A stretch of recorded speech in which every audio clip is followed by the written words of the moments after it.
എല്ലാവർക്കും നമസ്കാരം. പുതിയൊരു വീഡിയോയിലേക്ക് സ്വാഗതം. അങ്ങനെ ഏറെ കൊട്ടിഘോഷിച്ചപ്പെട്ട തെരഞ്ഞെടുപ്പുകൾ അവസാനിച്ചു. അതായത് കേരളത്തിൽ 2 അസംബ്ലിയിലോട്ടും ഒരു ലോക്സഭാ സീറ്റിലേക്കുമാണ് തെരഞ്ഞെടുപ്പ് നടന്നത്. പിന്നെ അതുകൂടാതെ മഹാരാഷ്ട്ര അസംബ്ലിയിലേക്കും, പിന്നെ ഉത്തർപ്രദേശിലെ ഒരുപാട് ഉപതെരഞ്ഞെടുപ്പ്, പിന്നെ ബംഗാൾ, അങ്ങനെ പല പല സംസ്ഥാനത്ത് നടന്ന ഉപതെരഞ്ഞെടുപ്പുകൾക്ക് വിരാമമായി. ഇതിൽ നിന്ന് ഈ തെരഞ്ഞെടുപ്പുകൾ നമ്മൾ ഈ വീഡിയോയിൽ നിന്ന് ചർച്ച ചെയ്യാൻ പോകുന്നത് ഈ തെരഞ്ഞെടുപ്പ് എങ്ങനെ ദേശീയ രാഷ്ട്രീയത്തെ ബാധിക്കും എന്നാണ് ചർച്ച ചെയ്യാൻ പോകുന്നത്. ഈ തെരഞ്ഞെടുപ്പ് കൊണ്ട് ഒരു കാര്യം മനസ്സിലായി. ദേശീയ രാഷ്ട്രീയത്തിൽ വരും ദിവസങ്ങളിൽ യോഗി ആദിത്യനാഥ് എന്ന വ്യക്തി അതിശക്തനായി മാറിയിരിക്കുകയാണ്. അതേ വരും ദിവസങ്ങളിൽ BJPയുടെ ഒരു ശക്തനായ ഒരു നേതാവായി ദേശീയ രാഷ്ട്രീയത്തിൽ ഇനി നടക്കാൻ പോകുന്ന തെരഞ്ഞെടുപ്പുകൾ മോദിയും അമിത്ഷായും കഴിഞ്ഞാൽ ഏറ്റവും പരമപ്രധാനമായ മുഖമായി മാറാൻ യോഗി ആദിത്യനാഥിന് ഒരു പവർ ലഭിച്ചിരിക്കുന്നു ഈ തെരഞ്ഞെടുപ്പോടുകൂടി. അതെന്താണ് ഞാൻ പറഞ്ഞുതരാം. അതായത് ആദ്യം നമുക്ക് ഉത്തർപ്രദേശിലോട്ട് വരാം. ഉത്തർപ്രദേശിൽ കഴിഞ്ഞ തവണ BJPക്ക് ശരിക്കും ലോക്സഭ ഇലക്ഷൻ BJP 400 സീറ്റ് നേടും എന്ന് പറഞ്ഞാണ് തിരഞ്ഞെടുപ്പിനെ നേരിട്ടത്. പക്ഷേ BJP 240 സീറ്റിൽ ഒതുങ്ങി, 240 ചില്ലാനം സീറ്റുകളിൽ ഒതുങ്ങി. അതിലേറ്റവും ഒരു പ്രധാനപ്പെട്ട കാരണം എന്ന് വെച്ചാൽ ഉത്തർപ്രദേശാണ്. ഉത്തർപ്രദേശിൽ കഴിഞ്ഞ തവണ BJPക്ക് 68 സീറ്റ് ഉണ്ടായിരുന്നു. ആ 68 സീറ്റിൽ നിന്ന് 2024 ഇലക്ഷനോട്ട് വരുമ്പോൾ BJPക്ക് അത് 34 അത് നേരെ പകുതിയായി. ശരിക്കും അതാണ് BJPക്ക് ഒറ്റയ്ക്ക് ഭൂരിപക്ഷം കിട്ടാതെ ഇപ്പോൾ BJP ഭരിക്കുന്നതെന്ന് വെച്ചാൽ ഒരു 30-40 സീറ്റിൻ്റെ കുറവുണ്ട് BJPക്ക് ഭരിക്കാൻ. ശരിക്കും UPയിൽ ആ ഒരു തോൽവിയാണ് BJPയെ, അതായത് ഒറ്റയ്ക്ക് ഭൂരിപക്ഷമുള്ള ഒരു പാർട്ടിയായി കേന്ദ്രം ഭരിക്കുന്ന ഒരു പാർട്ടിയെ മാറ്റുന്ന പിന്നോട്ടടിച്ചൊരു കാര്യമായിരുന്നു. പിന്നെ അതുമാത്രമല്ല മഹാരാഷ്ട്രയിലും ഒരുപാട് സീറ്റുകൾ നഷ്ടപ്പെട്ടു. പറഞ്ഞു വരുന്നത് യുപിയിൽ എന്താണ് സംഭവിച്ചത്? UPയിൽ എന്ന് വെച്ചാൽ അവിടുത്തെ ഉപമുഖ്യമന്ത്രി പ്രസാദ് മൗര്യ, ഈ കേശവ് പ്രസാദ് മൗര്യ ശരിക്കും അമിത്ഷായുടെ ഒരു റൈറ്റ് ഹാൻഡ് ആയിരുന്നു. അമിത്ഷായുടെ ഒരു ക്ലോസ് എയ്ഡ് ആയിരുന്നു. അതായത് ഇദ്ദേഹത്തിന് 2017 BJPക്ക് ഉത്തർപ്രദേശ് ഭരണം കിട്ടുമ്പോൾ അവിടെ മുഖ്യമന്ത്രി ആകുമെന്ന് എല്ലാവരും പ്രതീക്ഷിച്ച ഒരു വ്യക്തിയായിരുന്നു കേശവ് പ്രസാദ് മൗര്യ. ഈ കേശവ് പ്രസാദ് മൗര്യ പോലും വിചാരിച്ചിരുന്നു അദ്ദേഹം അവിടുത്തെ മുഖ്യമന്ത്രി ആകുമെന്ന്.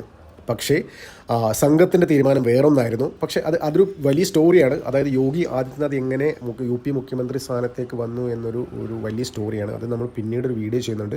അതായത് പറഞ്ഞു വരുന്നത് വെച്ച് കഴിഞ്ഞാൽ ഇന്ത്യൻ രാഷ്ട്രീയത്തിൽ നരേന്ദ്രമോദിയും അമിത്ഷായും ഒരാളുടെ മുന്നിലേ മാത്രമേ മുട്ടുമടക്കിയിട്ടുള്ളൂ. അത് യോഗി ആദിത്യനാഥിന് മുന്നിലാണ്.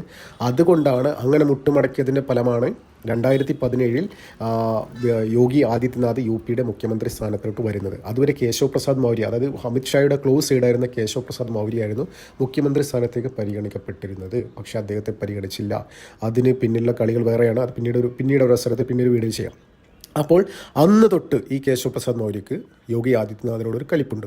അത് നിരന്തരം യോഗി ആദിത്യനാഥിൻ്റെ കുറ്റങ്ങളൊക്കെ ഒന്നിനു പിറകെ ഒന്നായി ശരിക്കും അമിത്ഷായുടെ ചെവിയിലെത്തിക്കുന്ന ഇദ്ദേഹമായിരുന്നു. അപ്പോൾ 2024 ലോക്സഭാ ഇലക്ഷന് ശേഷം BJPക്ക് അവിടെ ഒരുപാട് സീറ്റുകൾ നഷ്ടപ്പെട്ടു. അതിനുള്ളൊരു പ്രധാന കാരണം എന്തെന്ന് വെച്ച് കഴിഞ്ഞാൽ യോഗി ആദിത്യനാഥ്, അതായത് BJP സെൻട്രൽ ലീഡർഷിപ്പ് അവിടെ ഒരു തെറ്റ്, ഉത്തർപ്രദേശിൽ ഒരു തെറ്റ് ചെയ്തു. അതെന്താണെന്ന് വെച്ച് കഴിഞ്ഞാൽ യോഗി ആദിത്യനാഥ് അത് ജയിക്കാൻ സാധ്യതയുള്ള കാൻഡിഡേറ്റ്സിൻ്റെ ഡീറ്റെയിൽസും അത് വിന്നിംഗ് പ്രോബബിലിറ്റി കൂടുതലുള്ള കാൻഡിഡേറ്റ്സിൻ്റെ ഒരു ലിസ്റ്റ് BJPയുടെ കേന്ദ്ര നേതൃത്വത്തിന് കൈമാറി. അപ്പോൾ ഈ കേശവ് പ്രസാദ് മൗര്യ ഇടപെട്ട് കുത്തിത്തിരിപ്പുണ്ടാക്കി അമിത്ഷായുടെ ചെവിയിൽ പലതും വൃത്തികെട്ട യോഗയെക്കുറിച്ച് പല കാര്യങ്ങളും വേണ്ടാത്ത കാര്യങ്ങളും പറഞ്ഞു കൊടുത്തു. ഈ കാര്യങ്ങൾ തെറ്റായ ഒരുപാട് ഇൻഫോർമേഷൻ അമിത്ഷായുടെ ചെവിയിലെത്തിച്ചു. അതായത് യോഗി തന്ന ലിസ്റ്റ് പരിഗണിച്ച് കഴിഞ്ഞ് കഴിഞ്ഞാൽ അവിടെ വൻ പരാജയം സംഭവിക്കും. അതുകൊണ്ട് യോഗി തന്ന ലിസ്റ്റിൽ പല ആൾക്കാരും വെട്ടണം എന്നുള്ളൊരു ഉപദേശം കേശവ് പ്രസാദ് മൗര്യ അമിത്ഷാ ധരിപ്പിച്ചു. അപ്പോൾ ഈ അമിത്ഷാ മോദി ധരിപ്പിച്ചു. അങ്ങനെയാണ് യോഗി കൊടുത്ത ലിസ്റ്റിൽ നിന്ന് 36 പേരെ വെട്ടുന്നത്. ഫലം വരുമ്പോൾ എന്താ സംഭവിച്ചത്? ഫലം വരുമ്പോൾ യോഗി കൊടുത്ത ലിസ്റ്റിൽ നിന്ന് വെട്ടിയ 36 പേരിൽ നിന്ന് 34 പേരും പരാജയപ്പെട്ടു.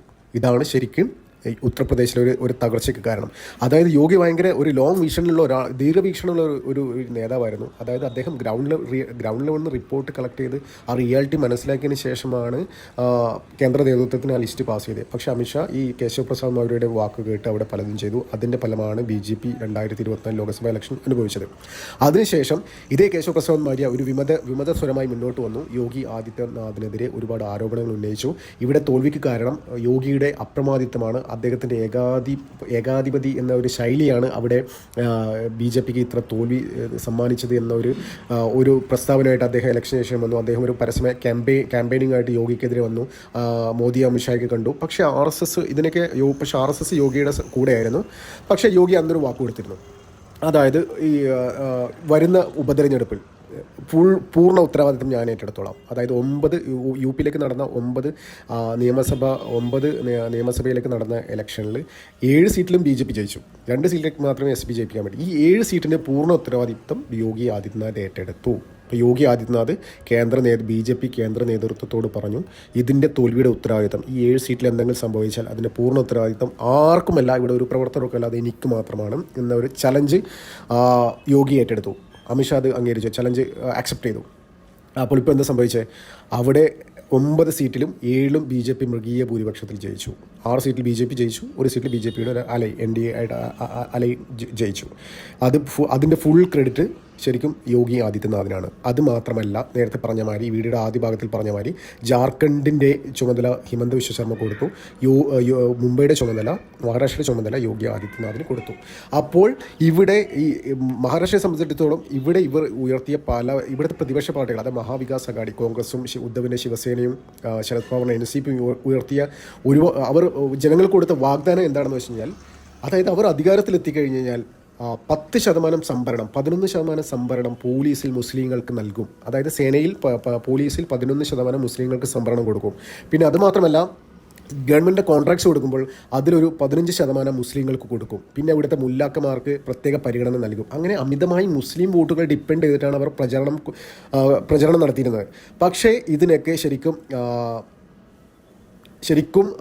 യോഗി ആദിത്യനാഥ് മറുപടി കൊടുത്തു. അതായത് ഉത്തർപ്രദേശിൽ ഒരു തിരഞ്ഞെടുപ്പ് റാലിയിൽ ഒരു പൊതുസമ്മേളനം അഭിസംബോധന ചെയ്യുമ്പോൾ യോഗി ആദിത്യനാഥ് പറഞ്ഞ ഒരു കാര്യമുണ്ട്, ബട്ടേങ്കെ തോ ഫട്ടേങ്കെ. അതായത് നമ്മൾ വിഘടിച്ച് നിന്നാൽ നമുക്ക് പ്രശ്നം ഉണ്ടാകും. ഏക് രഹേ തോ സേഫ് രഹേഗെ. അതായത് ഒന്നിച്ച് നിന്നാൽ സേഫ് ആവും എന്നില്ല ഒരു മെസ്സേജ്. അതായത് യോഗി ആദിത്യനാഥ് അന്നത് പറഞ്ഞത് ശരിക്കും ബംഗ്ലാദേശിലെ ആ കലാപം ചൂണ്ടിക്കാട്ടിയാണ്. ശരിക്കും അത് ഇവിടുത്തെ മഹാരാഷ്ട്രയിലെ കുറേ ആൾക്കാർ ഏറ്റെടുത്തു. ഇവിടെ മുംബൈയിലെ പല സ്ഥലത്തും മുംബൈയിലെ മഹാരാഷ്ട്ര പല സ്ഥലത്തും യോഗി ആദിത്യനാഥിൻ്റെ കട്ടൗട്ടും പോസ്റ്ററുകളൊക്കെ ഈ സ്ലോഗൻ വെച്ച് വരാൻ തുടങ്ങി. അപ്പോൾ ഇവിടുത്തെ ശരിക്കും RSS യോഗിയെ മഹാരാഷ്ട്രയിൽ പോസ്റ്റ് ചെയ്തു. ശരിക്കും നരേന്ദ്രമോദി പങ്കെടുത്ത റാലിയേക്കാൾ കൂടുതലും ഇവിടെ റാലിയിൽ പങ്കെടുത്ത യോഗി ആദിത്യനാഥാണ്. ശരിക്കും മഹാരാഷ്ട്രയിൽ ഇത്തരം വിജയങ്ങൾക്ക് പിന്നിൽ, അതായത് മഹാവികാസ് അഘാടി, അതായത് ഇന്ത്യ അലയൻസിൻ്റെ അമിതമായ മുസ്ലിം പ്രീണനത്തിന് ശരിക്കും തിരിച്ചടി കൊടുത്തത് യോഗി ആദിത്യനാഥിൻ്റെ ഒരു സാന്നിധ്യമായിരുന്നു, അദ്ദേഹത്തിൻ്റെ സ്ലോഗനായിരുന്നു. ശരിക്കും മഹാരാഷ്ട്രയിൽ സംഭവിച്ചൊരു ഹിന്ദു കൺസോളിഡേഷനാണ്. അതായത് കാസ്റ്റിനപ്പുറത്തേക്ക് ഒരു ഹിന്ദു കൺസോളിഡേഷൻ സംഭവിച്ചിരിക്കുന്നു മഹാരാഷ്ട്രയിൽ. അതാണ് BJP പോലും പ്രതീക്ഷിക്കാത്ത രീതിയിൽ, അതായത് BJP ഒറ്റക്ക് ഭരിക്കുന്ന രീതിയിലേക്ക് കാര്യങ്ങൾ കൊണ്ടെത്തിച്ചത് ശരിക്കും ആ ഹിന്ദു കൺസോളിഡേഷനാണ്. അതായത് ജാതി സമവാക്യങ്ങളൊക്കെ മാറ്റിമറിച്ച് ഹിന്ദു എന്ന ഒറ്റ വികാരം ഉൾക്കൊണ്ട് അവർ BJP, അതായത് NDA മുന്നണിക്ക് വോട്ട് ചെയ്തു. അതിന് യോഗി ആദിത്യനാഥിൻ്റെ സാന്നിധ്യം വളരെ ഉപകരിച്ചു എന്നാണ് RSSൻ്റെയും BJPയുടെയും വിലയിരുത്തൽ. ശരിക്കും ഇതിൻ്റെ മഹാരാഷ്ട്ര വിജയത്തിൻ്റെ ഫുൾ ക്രെഡിറ്റ് യോഗി ആദിത്യനാഥിനുള്ളതാണ്. ഇത് ദേശീയ രാഷ്ട്രീയത്തിൽ എങ്ങനെ പ്രതിഫലിക്കുമെന്ന് നമുക്ക് ചർച്ച ചെയ്യാം. അതായത് ദേശീയ രാഷ്ട്രീയത്തിൽ യോഗി ആദിത്യനാഥ് അതിശക്തനായി, ശരിക്കും അമിത്ഷാ പോലും സമ്മതിച്ചു, അമിത്ഷാക്ക് മനസ്സിലായി യോഗി ആദിത്യനാഥിൻ്റെ പവർ എന്താണെന്ന്. നമുക്ക് അമിത്ഷായും മോദിയൊക്കെ, അതായത് പവർഫുള്ളായിട്ടുള്ള ആരെയും ദേശീയ തലത്തിലേക്ക് പിടിച്ചുയർത്തും, ഏത് പൊസിഷനിലും കൊണ്ടിരുത്തും. അവർക്ക് അങ്ങനത്തെ ഇതില്ല. അവരുടെ ഒരേ ഒരു ലക്ഷ്യം അവർ പാർട്ടി വളരുക, അതാണ് അവരുടെ ഉദ്ദേശം. അത് അവിടെ വ്യക്തികൾക്കല്ല. ആരാണോ നല്ലത് ചെയ്യുന്നത്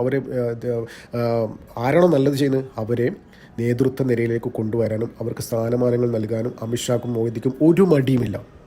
അപ്പോൾ ദേശീയ രാഷ്ട്രീയത്തിൽ ഇനി സംഭവിക്കാൻ പോകുന്നത് വെച്ച് കഴിഞ്ഞാൽ, ഇനി 2027 ഉത്തർപ്രദേശ് ഇലക്ഷൻ. ഉത്തർപ്രദേശിൽ 3ാം തവണയും യോഗി ആദിത്യനാഥ് അധികാരത്തിൽ വരും എന്നാണ് ഇപ്പോൾ പുറത്തു വരുന്ന റിപ്പോർട്ട്. അങ്ങനെ സംഭവിച്ചു കഴിഞ്ഞാൽ അത് ഇന്ദ്രപ്രസ്ഥത്തിലേക്കുള്ള യോഗിയുടെ വഴിവെട്ടും. അതായത് വരും ദിവസങ്ങളിൽ, അതായത് ഇനി 2027 അസംബ്ലിയിൽ യോഗി ആദിത്യനാഥ് വീണ്ടും ഉത്തർപ്രദേശ് മുഖ്യമന്ത്രി ആയി കഴിഞ്ഞു കഴിഞ്ഞാൽ 2029 പാർലമെൻറ്റ് ഇലക്ഷനിൽ ശരിക്കും പ്രധാനമന്ത്രി സ്ഥാനത്തേക്ക് BJP ഉയർത്തിക്കാട്ടുന്നത് യോഗി ആദിത്യനാഥ് തന്നെ ആയിരിക്കും, മോദി ആയിരിക്കില്ല. മോദി റിട്ടയർഡ് ചെയ്യുന്നില്ല ഒരു ടോക്ക് സൃഷ്ടിച്ച് യോഗി ആദിത്യനാഥിനെ ദേശീയ തലത്തിലേക്ക് ഉയർത്തിക്കാണിക്കാനുള്ള സാധ്യതയുണ്ട്. ഇപ്പോൾ തന്നെ പല സംസ്ഥാനത്തും ഇലക്ഷൻ നടക്കുമ്പോൾ മോദിയും അമിത്ഷായെക്കാട്ടും കൂടുതൽ ആൾക്കാർ ആവശ്യപ്പെടുന്നത് യോഗി ആദിത്യനാഥിനാണ്. അതായത് യോഗിയുടെ ശരിക്കും പല ആൾക്കാരും പറയുന്നതെന്ന് വെച്ച് കഴിഞ്ഞാൽ, മോദിക്ക് മോദി ഇപ്പോൾ ഫാസിസ്റ്റ് അല്ല, അദ്ദേഹം ഒരു മതേതരവാദി മാറി. പക്ഷേ നമുക്ക് ഫാസിസ്റ്റായ മോദിയായിരുന്നു വേണ്ടത്. പക്ഷേ അത്തരം ഗുണങ്ങൾ ശരിക്കും ജനങ്ങൾ ഇപ്പോൾ കാണുന്നത് യോഗി ആദിത്യനാഥിലാണ്. ശരിക്കും ജനങ്ങൾ ആഗ്രഹിക്കുന്നത്, ഇന്ത്യയിലെ 90% ജനങ്ങൾ ആഗ്രഹിക്കുന്നത് ഒരു ഫാസിസ്റ്റ് പ്രധാനമന്ത്രി ഇന്ത്യക്ക് വേണമെന്നാണ് ജനങ്ങൾ ആഗ്രഹിക്കുന്നത്. അപ്പോൾ അങ്ങനെ നോക്കുകയാണെങ്കിൽ 2029 യോഗി ആദിത്യനാഥ് പ്രധാനമന്ത്രി സ്ഥാനത്തേക്ക് വരും എന്നുള്ള കാര്യത്തിൽ ഒരു തർക്കവുമില്ല. അമിത്ഷാക്കും ഒരു തർക്കവുമില്ല. അദ്ദേഹത്തിന് പ്രധാനമന്ത്രി സ്ഥാനത്തേക്ക് വരണം ഒരു ആഗ്രഹമുള്ള, അദ്ദേഹത്തിന് നല്ല കാലിബറുള്ള, ശരിക്കും അദ്ദേഹത്തിൻ്റെ ആഗ്രഹം ഇപ്പോൾ മോദിക്ക് ശേഷം യോഗി എന്നുള്ള ലൈനാണ് അമിത്ഷാക്കുള്ളത്. ഇത്രയൊക്കെയാണ് ദേശീയ രാഷ്ട്രീയത്തിൽ സംഭവിക്കാൻ പോകുന്നത്. പിന്നെ അതുമാത്രമല്ല, മഹാരാഷ്ട്രയിലെ ഇലക്ഷൻ ഒരുപാട് സമവാക്യങ്ങൾ മാറി മറിക്കും. പിന്നെ NCPയിലുള്ള ഒരുപാട് MP മാരും MLA മാരും നേരെ BJP പക്ഷത്തോട് NDAയുടെ ഭാഗമാകാൻ സാധ്യതയുണ്ട്. പിന്നെ ഉദ്ധവിൻ്റെ കൂടെയുള്ള MLA മാരും MP മാരും NDAയുടെ ഭാഗമാകാൻ സാധ്യതയുണ്ട്. അങ്ങനെ കുറേ സ്വതന്ത്രന്മാരും ഇങ്ങോട്ട് വരും. ഇതാണ് ദേശീയ രാഷ്ട്രീയത്തിൽ സംഭവിക്കുന്ന സമവാക്യങ്ങൾ. അതായത് BJP സഖ്യത്തിലേക്ക് ഒരുപാട് MP മാർ വരും. പിന്നെ മഹാരാഷ്ട്രയിലാണെങ്കിൽ ഒരുപാട് MLA മാർ, ഇപ്പോൾ ഉള്ളതിനേക്കാൾ കൂടുതൽ MLA മാരും BJP പക്ഷത്തോട്ട് വരും.